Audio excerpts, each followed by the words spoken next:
আসসালামু আলাইকুম রহমতুল্লাহ। ভারত প্রস্তুত, বঙ্গোপসাগরে আসছে রুশ রণতরী যৌথ মহড়া দেওয়ার জন্য ভারতের সাথে। বঙ্গোপসাগরে বেড়েছে সম্প্রতি সময়ে নৌ তৎপরতা, সেই সাথে বাংলাদেশ পাকিস্তান ঘিরে নতুন করে ইন্দো প্যাসিফিক অঞ্চলে ছড়াচ্ছে উত্তাপ। এমন বাস্তবতায় বঙ্গোপসাগরকে ঘিরে নতুন নৌঘাঁটি নির্মাণ করেছে দিল্লি। এরই মধ্যে বঙ্গোপসাগরে যৌথ সামরিক মহড়ার সিদ্ধান্ত নিয়েছে ভারত এবং রাশিয়া। মিলান 2026 নাভাল এক্সারসাইজ নামে এই মহড়াটি হতে যাচ্ছে ফেব্রুয়ারি মাসেই।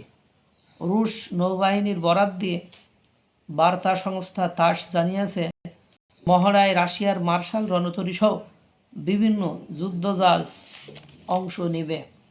বিশাল আকৃতির এই রণতরী সাগর থেকে একই দূরপাল্লার ক্ষেপণাস্ত্র এবং সাবমেরিন বিধ্বংসী ক্ষেপণাস্ত্র নিক্ষেপ করতে সক্ষম। প্রশান্ত মহাসাগর অঞ্চলে সামরিক টহলে এটি ব্যবহার করে রুশ নৌবাহিনী মহড়ায় অংশ নিতে বঙ্গোপসাগরের উদ্দেশ্যে এরই ভেতরে রওনা হয়েছে এই যুদ্ধজাহাজ। রাশিয়ার মেরিটাইম বোর্ডের বিবৃতিতে বলা হয়েছে, বুধবার ওমানের মাস্কট বন্দর ফিরিয়েছে এই রণতরীটি।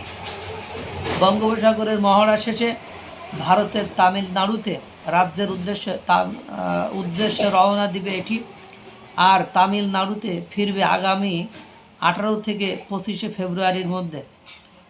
বঙ্গোপসাগরের এই সামরিক মহড়ার বিষয়টি 3 মাস আগেই ঘোষণা করেছিল ভারতের নৌবাহিনী। আপনি জানেন যে বর্তমান সময়ে বিশ্বে চলাফেরা করতে হলে বন্ধু দরকার, এবং শুধু এখন নয়, আগে থেকে বন্ধু দরকার ছিল। আর এই বন্ধুত্ব বিশ্বস্ত লোকের সাথে ছাড়া হওয়া কতটা যে বিপজ্জনক, এটা আমি আপনি সকলেই বুঝি। যেমন দেখেন, মার্কিন যুক্তরাষ্ট্রের সাথে পাকিস্তান জান পরাণ আত্মা দিল কলিজা দিয়ে বন্ধুত্ব করেছিল। মার্কিন যুক্তরাষ্ট্র ভেবেছিল, মনে হয় আপনার পাকিস্তানের ভেতরে কি আছে না আছে, এবং পাকিস্তান মানে যে পরিমাণ হামলায়, মানে যে পরিমাণ আওয়াজ করে, তার অর্ধেক থাকলেও সে অনেক ব্যাপার স্যাপার। কিন্তু দুর্ভাগ্য হলো সত্য যে মার্কিন যুক্তরাষ্ট্র পরে ভেতরে ঢুকে তার সাথে মিশে দেখলো পাকিস্তানের কিছু নেই, দেউলিয়া, তারা ভিখারি।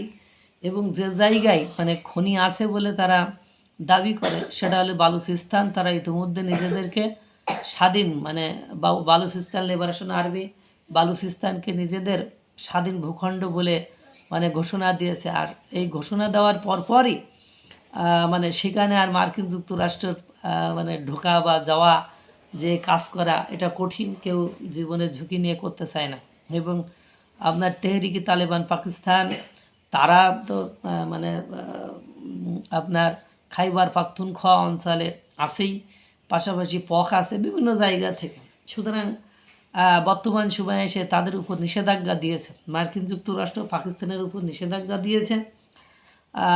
এখন পাকিস্তানের বন্ধু বলতে বাংলাদেশ আর সৌদি আরব ছাড়া আর কি হই নাই, মানে এই মুহূর্তে। কিন্তু দেখেন, ভারত বন্ধু আপনার রাশিয়া সেই স্বাধীনতা যুদ্ধ মানে সেই 1947-এর পর থেকে বা তার আগ থেকে যে ভারতের বন্ধু ছিল রাশিয়া, সে আজও সেই রাশিয়ায় তার বন্ধু। কোনো জায়গায় খামতি ত্রুটি এবং বিচ্যুতি তাদের ভেতরে লক্ষ্য করা যায় না। এই যে দেখেন, মানে ভারতকে এত মানে চড়াই উতরাই মার্কিন যুক্তরাষ্ট্রের ডোনাল্ড ট্রাম্পের কারণে পেরুতে হলো, সেই মানে চড়াই উতরাই পেরুনোর জন্য রাশিয়া অর্থাৎ রুশ, ভ্লাদিমির পুতিনের দেশ ভারতকে সর্বাত্মক সহায়তা করেছে।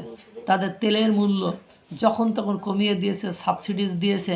তাদের দেশের মানে যে পণ্যের উপর মার্কিন যুক্তরাষ্ট্র মোটা অঙ্কের, বড় অঙ্কের আপনার শুল্ক আরোপ করেছে, সেইগুলো তারা আমদানি করে তাদের সাথে বিভিন্ন চুক্তি করে তেল সস্তায় দিয়ে এবার এদিক থেকে ক্ষতিপূরণ তাদেরকে দিয়ে দিয়েছে।